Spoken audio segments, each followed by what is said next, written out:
हेची आम्हा करणे काम बीज वाढवावे नाम तीक्ष्ण उत्तरे हाती घेऊन बाण फिरे हेची आम्हा करणे काम बीज वाढवावे नाम नाही भीड भाड तुका म्हणे साना थोर हेची आम्हा करणे काम बीज वाढवावे नाम विठ्ठल विठ्ठल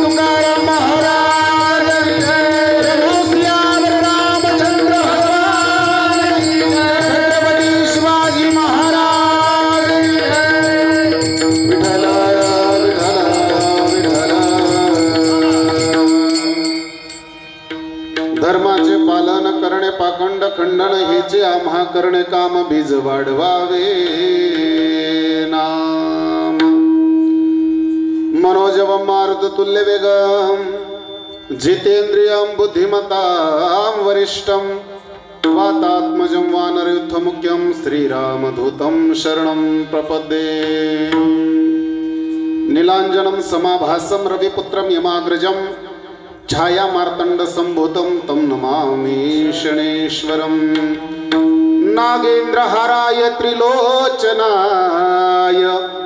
भस्मांगराजाय महेश्वराय नित्याय शुद्धाय दिगंबराय तस्मै नमाय नमस्मर सरोजं सान्द्रनीलाम्बुदाभम् जगननिहित पानिं मंडनं मंडनानां तरुण तुलसीमाला कुंदरं कंजनेत्रं सदैव धवलहासं विठ्ठलं चिन्तयामि करू प्रथम नमन पांडुरंगा दुसरे चरण संतांच्या त्यांच्या कृपादाने कथेचा विस्तारू बाबाजे सद्गुरु दास तुका जयांजली केली स्मरण होय सकळ विद्यांच्या अधिकरण तेचे बंधू श्री चरण श्री गुरूंचे ते नमस्कारो नि आता मस्तक हे पायावरी या वारकरी संतांच्या लागून या पाया विनवितो तुम्हासे करटाडे बोला मुखे नाम वचनायिका कमळापते वचन ऐका कमळापते माझी रंकाचे विनंती माझी रंकाचे विनंती माझी रंकाचे विनंती माझी रंकाचे विनंती माझी रंकाचे विनंती माझी रंकाचे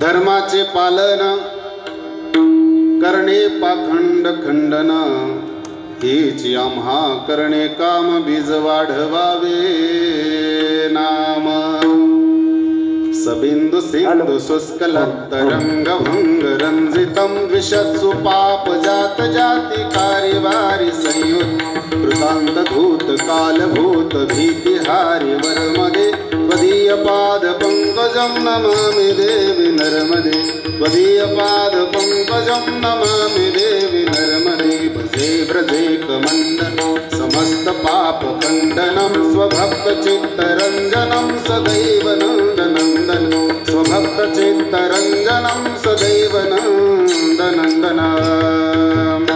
आइए हनुमंत विराजिए करु कथा मति अनुसाज प्रेम सहितासन लीजिए पधारिए पवन कुमार। चले आयो जी पवन कुमार हमारे हरि कीर्तन में। राम जी को लाई ओ लखन जी को लाई ओ लाना जी सब परिवार हमारे हरि कीर्तन में। राधा मेरी स्वामिनी मैं राधे जी को दास जन्म जन्म यदि जियो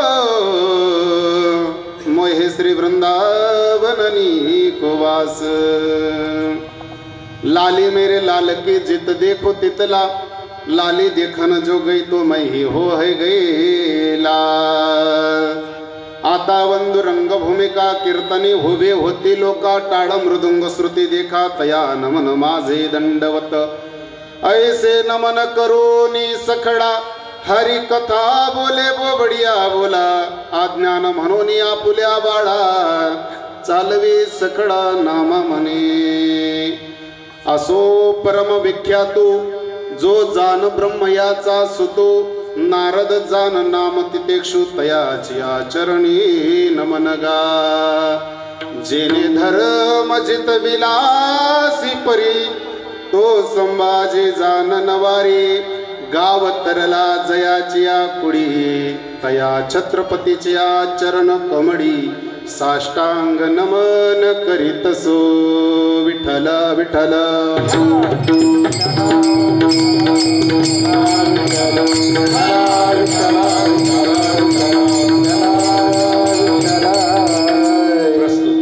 प्राप्त प्रसंगी प्राप्त कीर्तन रूपी सेवेकरता निवडलेला अभंग महान भगवत भक्त संत सम्राट विश्व वंदे महाराष्ट्र भूषण श्रीमंत संत देहूनिवासी छत्रपती शिवाजी महाराजांचे गुरु जगद्गुरु तुकोबाराय यांचा गोड असा धर्माचं रक्षण करण्याबद्दल संत महात्मे अंतकरणाने कसे असतात याचं गोड असं चिंतन मांडणारा अभंग आजच्या पर्वणीच्या सेवेसाठी घेतला आहे। विठ्ठल विठ्ठल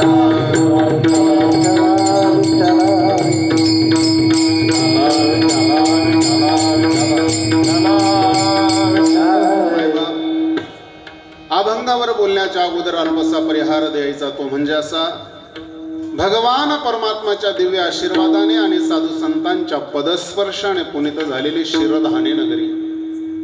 या नगरीमध्ये भव्य दिव्य स्वरूपामध्ये शिवस्मारकाचं एक मोठं स्मारक या ठिकाणी तयार होतंय छत्रपती शिवाजी राजांचं। आणि त्यातल्या त्यात अख्ख्या महाराष्ट्राचं आराध्य दैवत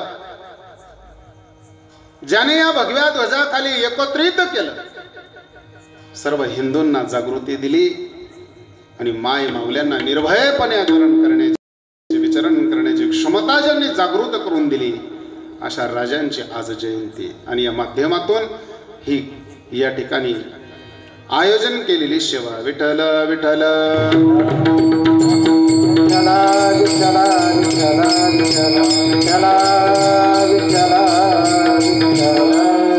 मायबाप सगळ्यांना माहित आहे की आज राजांची जयंती आहे। मला तरी वाटत नाही की असा एखादा हिंदू असेल ज्याला माहित नाही की आज राजांची जयंती आहे। मला तरी वाटत नाही की त्याला राजांचा परिचय देण्याची मला गरज आहे असं। आणि ज्याला राजांचा परिचय सांगावा लागत असेल मला तरी वाटत नाही तो या मातीतला हिंदू असेल। अरे छत्रपती शिवाजी महाराज जर राहिले नसते तर काय झालं असतं तुम्हाला पुढे इतिहास मांडणारे मायबाप। जेव्हा या मावड्यांनी हे आयोजन घडवून आणलं विशेष म्हणजे आपल्या गावातल्या तरुण मंडळांना की बाहेर कुठेतरी कामाला आहेत कुठल्या तरी कंपनीमध्ये काम करतायत पोटाची खडगी भरण्यासाठी गाव सोडलेलं आहे आणि शेतमजूर जे गावातील काही आहेत दोन पैशांसाठी ज्यांना कामासाठी जावं लागतं असे सर्वच तरुण मित्र मंडळ या ठिकाणी एकत्रित जमून त्यांनी हा विडा उचलला। की आपल्या गावाला एवढं मोठं वैभव, आपल्या गावाचं एवढं सुंदर आपलं गाव, आणि या गावामध्ये राजांचा पुतळा नाही. सगळ्यांनी एकमुखाने निर्णय घेतला आणि भव्य दिव्य स्वरूपामध्ये तरुण मित्र मंडळीने एक समिती स्थापन केली आणि त्या समितीच्या माध्यमातून चालत असलेलं आपल्या राजांचं हे काम. विठ्ठल विठ्ठल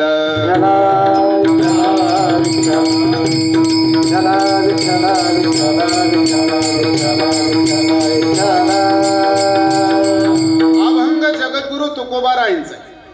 अभंगातील प्रतिपाद्य विषय असा आहे, जगद्गुरु तुकोबाराय सांगतायत, धर्माचे पालन करणे पाखंड खंडन, हेच आम्हा करणे काम, बीज वाढवावे नाम. धर्माचं पालन करायचंय आणि पाखंडाचं काय करायचंय, खंडन करायचंय. आम्हाला हेच काम आहे, दुसरं काम. लोकांनी प्रश्न विचारला, का हो महाराज, धर्माचं पालन करतायत, पाखंडाचं खंडन करतायत आणि म्हणताय आम्हाला हेच काम आहे, कोणतं काम आहे तुम्हाला? मुंडक्या उडवायचं का? प्रश्नचिन्ह आहे का नाही? कोणतं काम आहे? महाराज सांगतायत बीज वाढवावे, नामरूपी बीज वाढलं पाहिजे, हे आमच्या जीवनातलं मेन काम आहे. हे बीज लावत असताना, हे बीज वाढवत असताना आम्ही मुकाट्याने फिरणार नाही, तोंडावरती असे शब्द घेऊन फिरू, तीक्ष्ण उत्तरी हाती घेऊन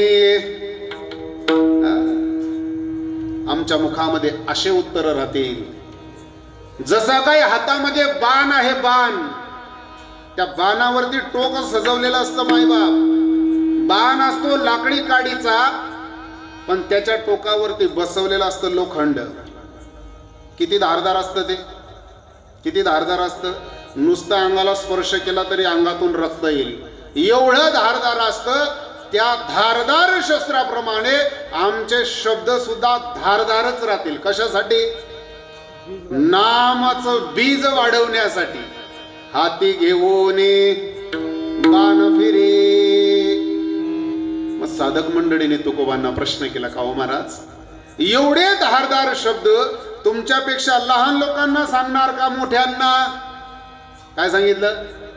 एवढे धारदार शब्द तुमच्यापेक्षा लहान लोकांना सांगणार का मोठ्यांना? जगद्गुरु तुकोबाराय सांगतायत, एकाची भिडवाड आम्ही ठेवणार नाही, तो दाखला हो नाही ते मोठा हो. समजते ना तुम्हाला? नाही भीडवाड तुका म्हणे साना थोर. साना म्हणजे लहाना, धाकटा. आम्ही भीडवाळ ठेवणार नाही. नामाचं बीज लावण्यासाठी आम्ही काय बोलू हे आम्हाला सुद्धा माहित राहणार नाही. विठ्ठल विठ्ठल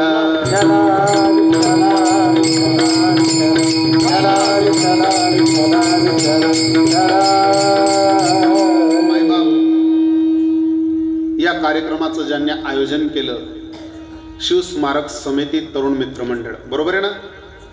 आपली शिवस्मारक समिती तरुण मित्र मंडळ, ह्या मंडळाने आजचं आयोजन इतकं सुंदर केलेलं आहे. आजची राजांची जी जयंती आहे ही कौतुकस्पद अशी जयंती आहे. या जयंतीच्या दिवशी यांनी डीजे मुक्त आणि बँड मुक्त जयंती साजरी केली. यांच्यासाठी टाळ्या वाजल्या पाहिजे. माझ्या राजांनी अरे बँड पुढे नाचणाऱ्या माता बहिणींना वाचवण्यासाठी बँड बंद केले. आणि त्या राजांच्या जयंतीसाठी जर कधी डीजे वाजत असेल आणि बँड वाजत असेल तर त्या राजांनाही लाज वाटत असेल मायबाप. आपल्या गावाचं कौतुक करावं तेवढं कमी आहे. डीजे मुक्त अशी जयंती राजांची. आणि या मित्रमंडळाने एकमुखाने निर्णय घेतला, म्हणे महाराज आपल्या गावामध्ये राजांच्या जयंतीच्या माध्यमातून कीर्तनच झालं पाहिजे. मी प्रश्न विचारला, का हो, एखादा सांस्कृतिक कार्यक्रम नाही का करता येणार? त्यांनी सांगितलं, महाराज आम्ही महाराजांचे मावडे आहोत, आम्ही छत्रपती शिवाजी महाराजांचा वारसा जपणारे मावडे आहोत. माझा राजा जगद्गुरु तुकोबारांच्या कीर्तनाला जाऊन बसत होता. त्या राजाला कुठलाही कार्यक्रम आवडत नव्हता, म्हणून माझ्या राजाच्या जयंतीच्या निमित्ताने कीर्तनच झालं पाहिजे. हे कौतुक आहे मायबाप, हे कौतुक आहे आपल्या गावाचं. जेवढं केलं तेवढं कमी. विठ्ठल माझ्या राजाच्या जयंतीच्या निमित्ताने या चौकामध्ये बसायला जागा शिल्लक पाहिजे नव्हती. माझा राजासाठी जो बोलणारा येणारे त्याची लायकी जरी नसेल, पण त्याच्या मुखातून माझा राजा मला ऐकायला भेटणार आहे. म्हणून मी माझ्या राजाचे 2 शब्द ऐकण्यासाठी हनुमंतरायाच्या चौकामध्ये गेलं पाहिजे. हा स्वाभिमान प्रत्येकाच्या हृदयामध्ये जागायला पाहिजे होता मायबाप. अरे जर कधी हे राजे राहिले नसते, काशी की कला जाती थी, मथुरा में मस्जिद होती थी, अगर एक शिवबान होता तो सुन्नत सबकी होती थी. सांगा ना, हा राजा जर राहिला नसता, तुमची ताकद होती का इथं बसून कीर्तन ऐकायची? माझी ताकद होती का इथं उभं राहून कीर्तन करायची? सांगा ना. अरे ताकद नव्हती हनुमंतरायाचं मंदिर उभं करण्याची, क्षमता निर्माण झाली नसती तुमची आमची प्रभू श्रीरामाचं मंदिर उभं करण्याची. ही कृपा फक्त माझ्या राजाची.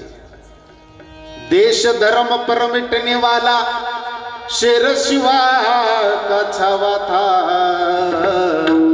परम प्रतापी महापराक्रमी एक ही शंभू राजा था.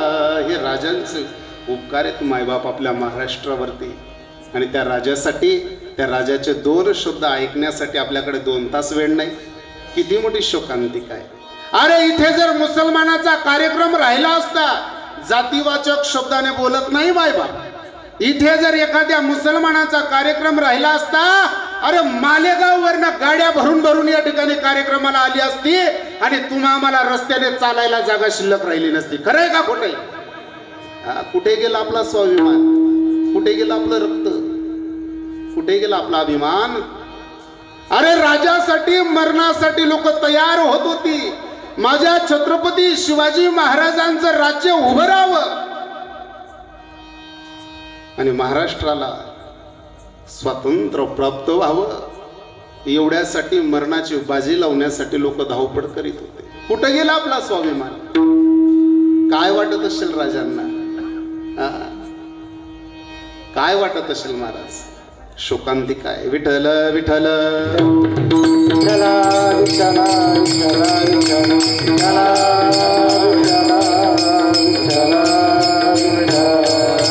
भारतभर मुघलांचं राज्य विषय मांडणारे मायबाप या कार्यक्रमासाठी आवर्जून ज्यांची उपस्थिती आहे, अशा आपल्या गावाचं वैभव श्री संत ज्ञानोबा भजनी मंडळ. या भजनी मंडळांचे आपल्या गावावरती फार असे मोठे उपकार आहेत. माणूस जाण्याच्या मार्गावर असल्यापासून भजन ऐकवतात, तर त्याला पार त्याची राख होईपर्यंत भजन ऐकवते ही मंडळी. या गावावरती आपल्या मंडळाचे खरोखर उपकार आहेत. त्यातल्या त्यात आज ना उद्या आपल्या गावाचं नाव लौकिक करण्यासाठी जे आळंदीमध्ये शिक्षण घेत आहेत श्रीयुत हरिभक्तीपरायण विठ्ठल महाराज पाटील, हे सुद्धा या ठिकाणी उपस्थित आहेत. तसेच आपल्या गावातील जे भाचे आहेत श्रीयुत हरिभक्तीपरायण महाराज कुंडाणेकर. मायबाप, ही मंडळी बोलून या ठिकाणी आली नाही, ही मंडळी प्रेमापोटी या ठिकाणी आलेली आहे. आणि सुंदर मृदंगाची साथ जे आपल्याला या ठिकाणी करतायत श्रीयुत हरिभक्तीपरायण महेश महाराज कलमडीकर, ज्यांचं वय मृदंग वाजवण्याचं नाही तरी सुद्धा मृदंगाच्या तालावरती कीर्तनकाराला नाचून सोडतात, असे असणारे आमचे श्रीयुत हरिभक्तीपरायण रामदासजी बाबा, विनेकरी बाबा, आणि सुंदर असं या ठिकाणी हार्मोनियमची जी साथ करत आहेत हरिभक्तीपरायण सदबाजी महाराज. त्यातल्या त्यात विनेकरी जे बाबा आहेत आपले श्रीयुत हरिभक्तीपरायण बापू बाबा. तरुण असे मित्रमंडळ या ठिकाणी तयार होत आहे, ज्याच्यामध्ये आपले पंकज महाराज असतील, मच्छिंद्र महाराज असतील, विनोद महाराज असतील, हरिभक्ती पारायण खंडूजी माऊली आहे, बाबूलालजी माऊली आहे आणि श्रीयुत हरिभक्ती पारायण साहेबरावजी महाराज आदी करून सर्व महाराज मंडळी आणि हरिभक्ती पारायण दादाबाई महाराज सावडे ही सर्व मंडळींनी या ठिकाणी सिंहाचा वाटा घेतला आणि आज या कार्यक्रमाची शोभा वाढवण्याचा त्यांनी मनापासून तनापासून प्रयत्न केला, म्हणून त्यांना द्यावेत तेवढे धन्यवाद कमी आहेत. विठ्ठल विठ्ठल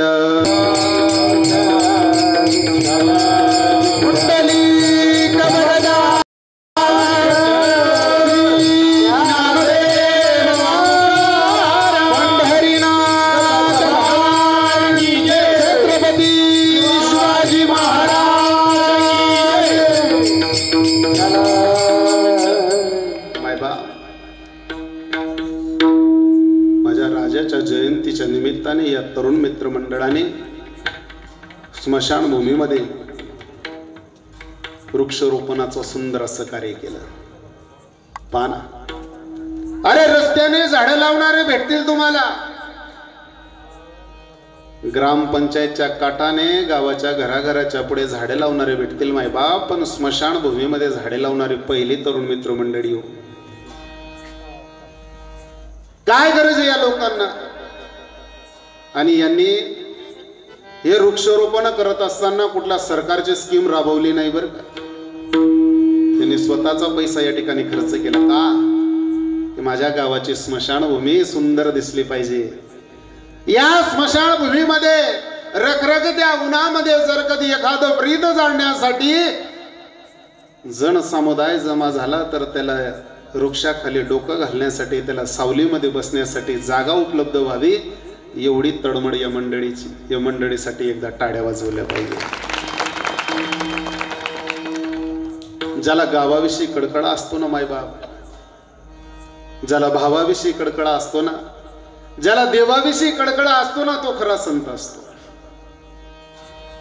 आणि याच्या उलट सांगू तुम्हाला, जो गावाचं खातो ना, जो भावाचं खातो ना, जो देवाचं खातो ना, तो कितल्या का जाया मारेल्या, त्यांना रिवर्स गिअरच निघस नाही बरं. हे बोलायला नको पाहिजे, पण गाव माझं आहे. पण दुःख वाटतं महाराज माझ्या गावाबद्दल. मला माझ्या गावासाठी सांगू इच्छितो मायबाप, अरे कुठल्याही कार्यक्रमाला हजर नाही झाले तरी चालेल, पण माझ्या राजाच्या जयंतीसाठी गैरहजर राहू नका. या राजांनी आपल्यावरती फार मोठे उपकार केलेले आहेत. हा राजा जन्माला आला पाहिजे म्हणून आऊसाहेब जिजाऊचे कष्ट डोळ्यापुढे आणा ना. हा राजा जन्माला आला पाहिजे म्हणून शहाजी महाराजांचे कष्ट डोळ्यापुढे आणा. मुघलांच्या ताब्यामध्ये असणारे, त्यांच्यासाठी रात्रंदिवस धडपड करणारे, मुघलांच्यासाठी काम करणारे शहाजी महाराजांचं अंतःकरण जडायचं नाही का. त्यांना वाटायचं की माझा महाराष्ट्र मुघलशाहीतून मुक्त झाला पाहिजे. मुघलशाहीतून मुक्त करण्यासाठी रात्रंदिवस धावपळ करत असताना काय करावं आता, मी एकटा काय करेल. नोवे हा खेळ एकट्याचा. हे शिवस्मारक एकट्याने बांधलं का? शिवस्मारक एकट्याने बांधलं का? एखाद्या माणसाने प्रयत्न केला असता, मी एकटा शिवस्मारक बांधून दाखवतो, बांधलं गेलं नसतं मायबाप. हे शिवस्मारक घामाच्या पैशातून उभं राहत आहे. आणि या मंडळींचा एक संकल्प खूप मनापासून आवडला मला. या मंडळींनी निर्णय घेतला की या शिवस्मारकासाठी राजकारण्याचा पैसा नको आम्हाला. यांचा हा निर्णय खूप सुंदर आहे. का? मी राजकारणावरती अजिबात बोलणार नाही. संत तुकडोजी महाराज सांगतायत, हे पुढारी पासे तुम्हा महाला लावले पिसे, यानो भरले चापुले खिसे गा नको बडीचा बकरा हो. याने लोकाले पाजवली नशा, केली गावाची दुर्दशा. तो ऐक बाबा माझ्या खुशार नको बडीचा बकरा हो. ग्रामगीता वाचा तुम्ही. संत तुकडोजी महाराजांनी सुंदर असं नियोजन केलेले. चला पुढे. छत्रपती शिवाजी महाराज जन्माला येण्यासाठी आऊसाहेब जिजाऊने पण केला नव्हे आई भवानी तुळजापूरच्या भवानीला मानमानता करायला सुरुवात केली आणि त्या जगदंबा पुढे आऊसाहेबाने पदर पसरवला आणि त्या जगदंबाला मनापासून साद घातली. त्या जगदंबाला हाक मारली, आई साहेब दार उघड बया, आता दार उघड बया. त्या जगदंबाला सांगितलं, आई आता तुला दार उघडावं लागणार आहे. माझ्या पोटी असा पुत्र जन्माला घाल का त्याने अख्खा महाराष्ट्र पिंजून काढला पाहिजे. माझ्या पोटी असा वैभवशाली पुत्र जन्माला घाल त्याने सगळ्या मराठ्यांना एकत्र केलं पाहिजे. माझ्या पोटी असा पुत्र जन्माला घाल त्याने अखंड स्वतंत्र वैभवशाली साम्राज्य उभं केलं पाहिजे.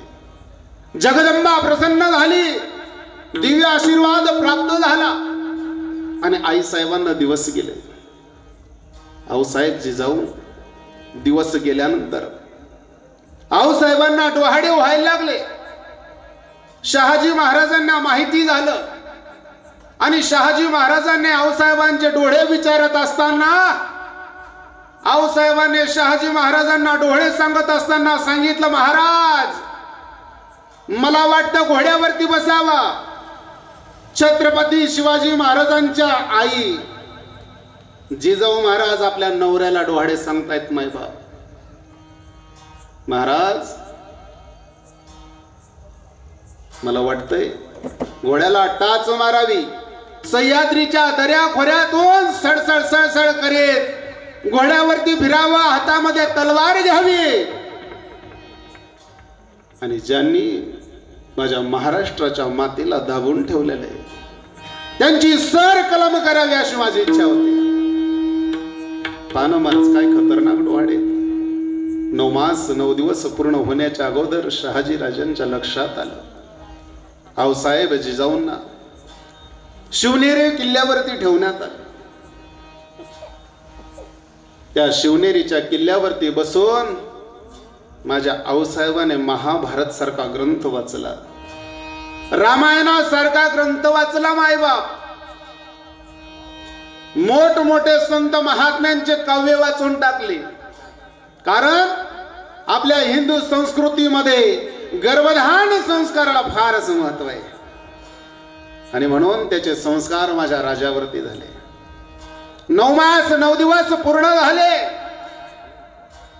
19 फेब्रुवारी 1630 चा दिवस उजळला आणि सुंदर अशा बालकाला आऊसाहेबांनी जन्माला घातला. छत्रपती शिवाजी महाराज की जय.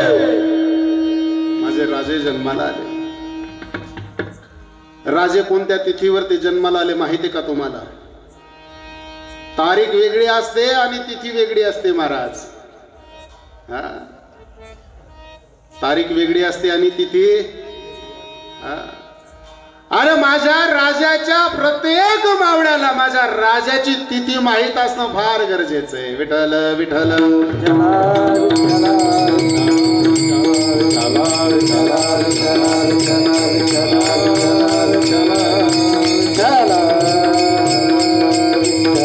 शिवनेरी किल्ल्यावरती राजे आणि आऊसाहेब लहानसं बालक घेऊन आऊसाहेब त्या ठिकाणी किल्ल्यावरती आहेत. एके दिवशी काही कामानिमित्त आऊसाहेबांना बाहेर जाण्याचा प्रसंग आला आणि आऊसाहेब ज्यावेळेस बाहेर गेला दाशीला सांगून गेल्या, बाई ऐक ना, बाळ उठेल रडेल लक्ष घाल. ठीक आहे आऊसाहेब, काय हरकत नाही. आऊसाहेबांना यायला वेळ झाली. राजे मध्येच जाग आली. राजांचं रडणं काही बंद होईना म्हणून दाशीने राजाला छातीशी लावलं, स्वतःच दूध पाजलं. कोणी कोणी दाशीनी. आणि परत राजांना झोपवलं पाळण्यामध्ये. झोका देतील तेवढ्यात आऊसाहेब जिजाऊ त्या ठिकाणी आल्या. आऊसाहेब जिजाऊ आल्या. आऊसाहेब जिजाऊने दाशीला प्रश्न केला, का ग 5 वाजले बाळ का उठलं नाही? सांगितलं आऊसाहेब उठलं होतं ना. म्हणे मग मी माझं दूध बाळाला पाजलं. राजे काही केल्या रडणं बंद करत नव्हते, म्हणून माझं दूध मी राजांना पाजलं, त्यांना झोपवलंय. आईने उठवलं बाळाला, त्याच्या नरड्यामध्ये बोटं घातली आणि दाशीने पाजलेलं दूध वकऱ्या करून बाहेर काढून टाकलं. महाराज का काढलं? सांगितलं दाशीचं दूध पिऊन जर कधी मोठा झाला तर हा परत मुघलांचं दास्यत्व स्वीकारल्याशिवाय राहणार नाही. याच्यासाठी दाशीचं दूध महत्वाचं नाही, याच्यासाठी वाघिणीचं दूध महत्वाचं आहे, आणि ती वाघीण मी आहे. अशा आऊसाहेब जिजाऊंना मानाचा मुजरा करतो आणि अभंगाच्या पदापदाचं चिंतन करतो. विठ्ठल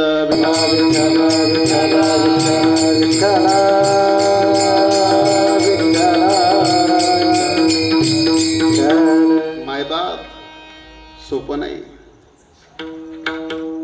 बाल्यावस्थेपासून मुलांना संस्काराची गरज असते. जर कधी आऊसाहेब जिजाऊने बाळाला ते दूध पिऊ दिलं असतं, मला नाही वाटत छत्रपती घडले असते. आपल्यावरती सर्वात मोठे उपकार आऊसाहेबांचे. आणि म्हणून आपली ग्रंथ परंपरा आपल्या भारत भूमीचं वर्णन करत असताना सांगते, जे